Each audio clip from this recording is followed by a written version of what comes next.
নতুন নতুন সব ইসলামিক ভিডিও সবার আগে পেতে আমাদের চ্যানেলটি সাবস্ক্রাইব করুন এবং পাশে থাকা বেল আইকনটি চেপে দিন যাতে আমাদের ভিডিওটি সবার আগে আপনার কাছে পৌঁছে যায়।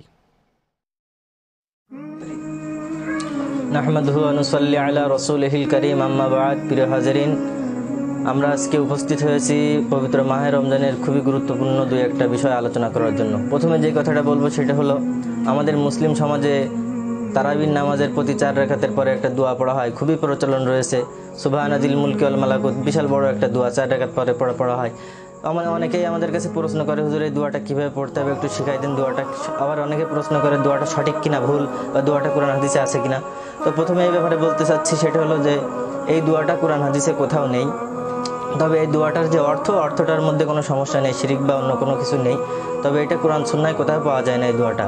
এজন্য আমাদের উচিত, যদি আমরা তারাবির 4 রাকাত পরে এই দোয়া পড়তে চাই, তাহলে এটা বাদ দিয়ে অন্য যে আল্লাহ তাআলার জিকির আছে, তারপরে ছোটো ছোটো সূরাগুলো আছে, যেমন সূরা ইখলাস 3 বার তেলাওয়াত করলে কোরআন খতমের সওয়াব হয়, এরকম দুরূদ শরীফ পড়া যায়, অন্যান্য আরও অনেক ফজিলতপূর্ণ দোয়া আছে, সেগুলো পড়া যায়।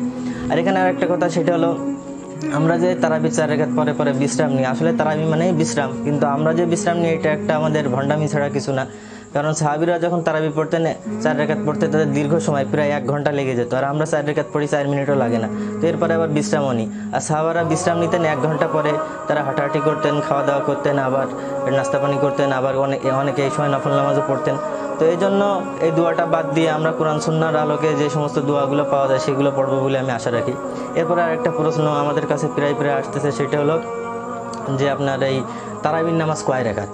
খুবই কঠিন এবং জটিল প্রশ্ন। তারাবির নামাজ কয় রাকাত পড়বো, 8 রাকাত পড়বো না 20 রাকাত পড়বো? তো এই ব্যাপারে তো বড় বড় আলেমরা রয়েছেন, তাদের মন্তব্য, তাদের বিস্তারিত প্রামাণিক দালিলিক প্রমাণ রয়েছে। আমরা আজকে এই বিষয়ে আলোচনা করব না।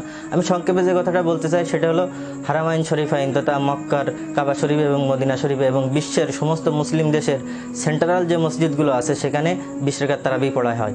এজন্য আমরা 20 রাকাত তারাবি পড়বো। বিশেষত আপনার রমজানের রাত্রে যদি কিয়ামুল লাইল তথা রাত জাগরণ করে নামাজ পড়া হয়, এতে তো কোনো গুনাহ নেই, সওয়াব ছাড়া। এজন্য আমরা কোনোভাবেই এই আমল থেকে, এই সওয়াব থেকে মাহরুম হব না। এবং এই 20 রাকাত 8 রাকাত এই নিয়ে দ্বন্দ্ব করি, মসজিদ ত্যাগ করা, এক মসজিদ থেকে অন্য মসজিদে চলে যাবে, এগুলো করবো না। আর একটা বিষয়, সেটা হলো আমরা এই তারাবির নামাজ শেষে সম্মিলিত মুনাজাত করি। অনেকে আমাদের প্রশ্ন করতেছেন, হুজুর এই সম্মিলিত মুনাজাত এটা কি বিদআত? তো এখন আমি এই বিষয়ে আজকে সলিউশন কিছু দিচ্ছি না যে সম্মিলিত মুনাজাত তারাবির পরে বা অন্য 5 ওয়াক্ত নামাজের পরে সম্মিলিত মুনাজাত এটা কি বিদআত নাকি মুস্তাহাব, সেটা অন্য একদিন জানা যাবে। তবে এখানেও আমরা আরেকটা যে দোয়া পড়ি, আল্লাহুম্মা ইন্না নাসআলুকাল জান্নাতা ওয়া নাউযু বিকা মিনান নার, বড় দোয়া পড়ি। এটাও কোরআন সুন্নাহয় কোথাও পাওয়া যায় না, তবে এই দোয়াটাও সুন্দর, এর ভিতরে কোনো দোষ নেই।